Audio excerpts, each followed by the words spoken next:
తెలంగాణ రైతు మేము దిగిపోయినాడు బాగుండే. కానీ మీరు ఏం చేస్తున్నారు ఈరోజు?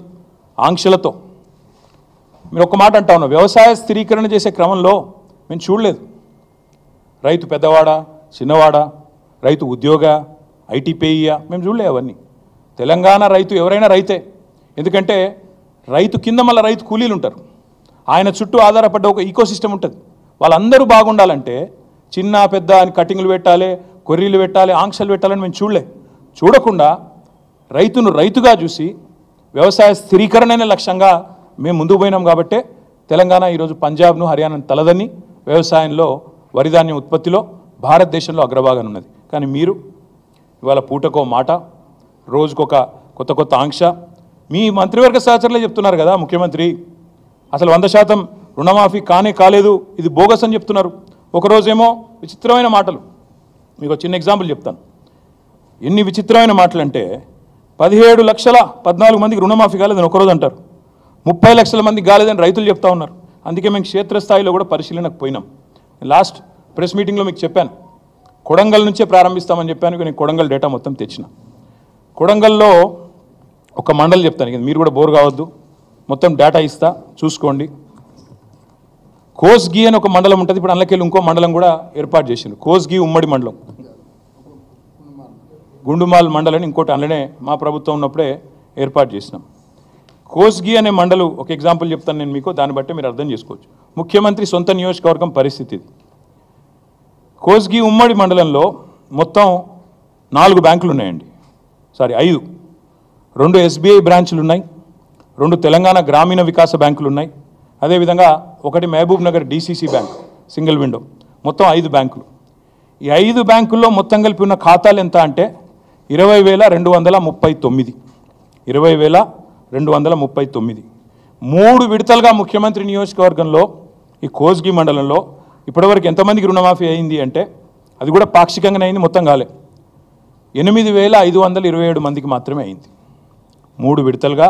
ఏదైతే ముఖ్యమంత్రి ఉదరగొడుతుండో ప్రచారం 100% అయిపోయింది, ఓడిచిపోయింది, ఇక పాలాభిషేకాలు, వెంటనే నాకు విగ్రహాలు పెట్టండి అని చెప్పి ఏదైతే మాట్లాడుతున్నాడో, మొత్తం జరిగింది ఎంత అంటే ముఖ్యమంత్రి సొంత నియోజకవర్గం కొడంగల్లోని కోస్గి మండలంలో 20,239 మందికి గాను 8,527 మందికి మాత్రమే అయింది. సరే, కొంతమందికి డౌట్లు ఎక్కువ కాబట్టి నేను పేర్లు కూడా చదివి వినిపిస్తాను. కోస్గి మండలం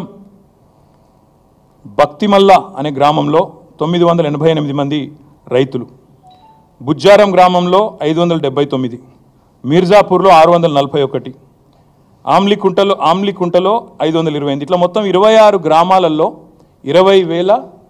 20,239 మంది రైతులు. మా డేటా ఇక మొత్తం ఇక్కడ ఉంది, మీకు ఇస్తాను. రైతుల పేర్లు, వాళ్ళ అకౌంట్ నెంబర్లు. ఇది ఒక్క కొడంగల్, ఒక్క కోస్గి, నాట్ కొడంగల్, ఇది ఒక్క కోస్గి, ఒక్క మండల్ కథ. ఇదే కథ. ఇది ముఖ్యమంత్రి నియోజకవర్గం కాబట్టి కొద్దిగా ఎక్కువ చేసినాము. ఇంకా ఇంతకంటే వరస్ట్గా ఇవాళ ప్రతి ఊరిలో ప్రతి మండలంలో వాస్తవ పరిస్థితి ఉన్నది. ఇంకొక మాట కూడా మీకు చెప్తాను. వీళ్ళు ఎంత మోసగాళ్ళు, ఎంత దుర్మార్గులు వీళ్ళని చెప్పడానికి ఈ మాట చెప్తా ఉన్నాను. వీళ్ళు చెప్తారు రేషన్ కార్డు మీద ఒకవేళ 2-3 ఉంటే కుటుంబంలో ఒకళ్ళకి చేసిన మొదలని చెప్పిండ్రు. ఇగో ఇది కూడా ముఖ్యమంత్రి నియోజకవర్గం, ఆయన కాన్స్టిట్యున్సీ. మా నరేందర్ అన్న, మా రామకృష్ణ ఎక్స్ఎమ్మెల్యే నరేందర్ రెడ్డి గారు, మా సోదరుడు మాజీ గ్రంథాలయ సంస్థ చైర్మన్ రామకృష్ణ గారు వివరాలన్నీ కూడా తెచ్చిచ్చినారు. SBI బొమ్మరాజ్పేట్, ఇది కూడా కొడంగల్ కాన్స్టిట్యున్సీ. ఇక 4 పేర్లు చెప్తాను. ఈ ఊరు పేరు ఎరుపుమల్ల, మండలం బొమ్మరాజ్పేట్, కాన్స్టిట్యున్సీ కొడంగల్. ఇక్కడ ఒక కుటుంబం ఉందండి, కోట యాదగిరి గారి కుటుంబం. ఆయన కుటుంబంలో 4 కుటుంబ సభ్యులు ఉన్నారు.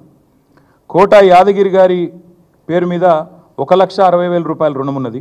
ఇది SBI బొమ్మరాజ్పేట్. కోట శారద, ఆయన సతీమణి, ఆమె పేరు మీద 1,60,000 ఉంది. వాళ్ళ కొడుకు అశోక్, పెద్ద కొడుకు, ఆయన పేరు మీద 1,84,000 రూపాయలు ఉంది. ఇంకో కొడుకు అభిలాష్ కుమార్, ఆయన పేరు మీద 1,50,000.